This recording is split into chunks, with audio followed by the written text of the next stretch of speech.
Good morning, everyone. It is Neon and Beyond. You are at the right place at the right time as we continue this journey this morning to get you up close and personal with amazing things that are continuing to happen here in Las Vegas, Clark County, and the greatest state ever, that is Nevada. And not a stranger, my next guest to Neon Beyond, a great partner here with Lotus Communications and doing great things in our community. The one, the only, the founder and CEO from Positively Kids doing great things, Fred Schultz is with us. Fred, good morning. Hey, good morning. Happy Sunday. How you doing? I am amazing. Thank you for taking the time this morning and kind of doing a check back in with us because you got some cool things on the horizon we're going to talk about. But, you know, as I always like to do for those that might not know about you guys or don't know exactly everything you're doing, besides the amazing name of Positively Kids, and as the founder and CEO, tell us about you guys. Yeah, absolutely. So, a side note, that name came about rather unusually, sitting around a kitchen table, as most things do, with a group of some other colleagues who were in healthcare and having some drinks and saying, boy, we ought to do this, and of course, the more we drank, the smarter we got, and right. The better we were. And then we came up with a logo and a name. We said, God, this is good. We're going to take it. And it has stuck for the past 22 years. Go figure. 22 years of Positively Kids has been around, and which is amazing. But you took the whole answer out of the question I was going to ask, because I've always loved that name, and I like the history behind names of how they came to be. That's really cool. Yeah, I don't know. Do we blame it on the alcohol, or do we blame it on all the good colleagues that I sat around with? I'm going to go with 50-50. How about that? I'll take it. Okay. And what do you guys do? Yeah, so we're a local nonprofit that cares for kids who are medically fragile. So we have pediatric clinics. We have nurses that go out into the home. We provide respite services. So kids who have long-term chronic illnesses can be classified a number of different ways. Kids on ventilators, it depends on their medical acuity. Kids who maybe have autism, that can be classified in that group. Kids who have neurological disorders. I mean, there's a whole grouping of medical diagnoses that put you into the medically fragile categories, spine injuries and orthopedic injuries and blah, blah, blah. They go on and on. But we've been providing that service, as we said, for 22 years, and there isn't anybody else who's got the scope of services that we have to provide all of those things in one place. We call it a care coordination is how we refer to it. You have a lot of things that go on there, and not only above and beyond and taking that extra step of what you guys do at Positively Kids, but your collaboration with other organizations is really cool as well. Yeah, I think it's important. Unfortunately, I think some, and not to mention any names, but it's all over. Certain nonprofits and certain agencies stay in their own silo sometimes, and they don't reach out and they don't collaborate with others, and they don't share exactly what's going on. And I see why that's done. We may have been that way a little bit in the beginning, too, Steph, because you want to be protective of where your funds come from. You want to be protective of your grantors. You want to be protective of certain things that you provide so somebody else doesn't, quote, take what you're doing. And I think maybe in the beginning we were that way, but we're well over that now. And so we collaborate with many agencies in Clark County, let them know about the services, provide the services, sharing grants. A lot of times when you're getting grants, you're up against maybe 20 other people who are applying for the same grant. But I think it makes sense sometimes to reach out to those people and say, hey, maybe we go together on this grant. Maybe there's a collaborative effort in putting this grant together. If you're going to get a big dollar from a community development block grant from the city or the county or whoever it might be, how about if we go together and you provide this portion of the services from the grant and we'll provide this portion of the services for the grant? And I think those collaborations are looked at more closely now than they were years ago.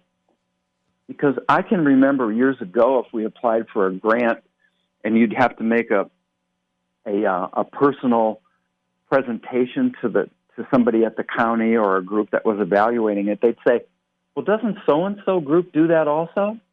And you'd say, well, Yeah, they do, but they don't do it quite like we do it. Like we do it a little bit differently because of whatever. So really, Steph, if you think about it, it makes sense to collaborate with people. Yeah, absolutely. And I just love how we find out different bits and pieces when we have so many wonderful charities on here on Neon and Beyond of what they're doing and how they're becoming bigger and better because it's a need. And when we talk Yeah. about the need, especially with Positively Kids, by the way, we are talking with Fred Schultz, founder and CEO of Positively Kids, and it's positivelykids.org where you can find out all kinds of information and a lot of the information we've discussed about and more there. But you guys have a really cool new skilled facility, which I know behind the scenes has been taking a lot of work and getting that building going. You're so politically correct when you say that. Thank we you. We say something else here when it doesn't go the way we want it to go, but it's not for our listeners and it's not for radio time. But a lot of it was a delay because of COVID. So let me back up. So we're looking at opening up a 60-bed, 30,000 square foot skilled facility for medically fragile children. And so that's a place where parents can leave their child either short-term or long-term, depending on their medical acuity, depending on their medical diagnosis, for care. Because right now, kids go out of the state for long-term care, and that's not right. Right. And it's been delayed. It's been my vision for 20 years. I got to tell you, when I first started this and we sat around that kitchen table, we said, we're going to open up a skilled facility. We're going to do that in the next 2 years. Well, so 20 years later, here we are finally getting it open. It's finally going to happen. It takes a minute to get things done, doesn't it? So things we were naive about in the beginning, we've gotten a little smarter along the way. But the delays have just been so frustrating. I mean, I hear things every day from our contractor as we're getting ready for a groundbreaking on July 20th, finally. But I hear things from our contractor like, we can't get the concrete, and we can't get the wood, and we can't get the plastic doorknobs, and we can't get the toilets because they're in a boat over by China in the ocean. And so there's a delay in getting the products here. And then there's not anybody who can drive the truck to get the product over here to Las Vegas once it comes off of the container ship. Right. I mean, those are the kinds of things we're up against on a daily basis. I hear it every day. So are we going to do wood or are we going to build it with steel? I know. Today wood's cheaper, but yesterday steel was cheaper. So we're trying to bounce back and forth to see what's available and how it's going to move forward. And so the delay has been at least 2 additional years on top of putting it together, which has been very frustrating. We had no control over it, of course. I know, but you're currently building and everything's going to be amazing. I mean, this is going to be just so big for you guys. Yeah, it is. It's finally going to happen. So groundbreaking is July 20th. People can get on our website and see the information more about it and what's going on regarding that. And then it'll take about 12 months to build, assuming all the product comes. The other challenge is you can't find people to work. I don't know what's up with that. The great American resignation. I don't know what's going on. I mean, you can't find people to work. I know. And it's not just the workers who are pouring the concrete and are doing the electric and all that. I mean, I have difficulty in finding licensed, qualified people for our current programs. I can't find nurses. I can't find LPNs. I can't find practitioners. I can't find people. Nobody wants to work. Or if they do come in, they're like, do we have to work like 40 hours? We have to work all day? Oh, I know the woes. Part-time? I know, but that's coming along for you guys, first of all, for Positively Kids. And then your new social skills program for autistic kids. Yeah, that's a brand new program also. And so we're not saying that we're giving the diagnosis of autism. So I don't want to confuse anyone with that because there are places that do a wonderful job. The Ackerman Center, I'll mention them. They do a great job over there. And they actually do evaluations on these kids, and they give a diagnosis of autism wherever the child might be on what we refer to as the spectrum.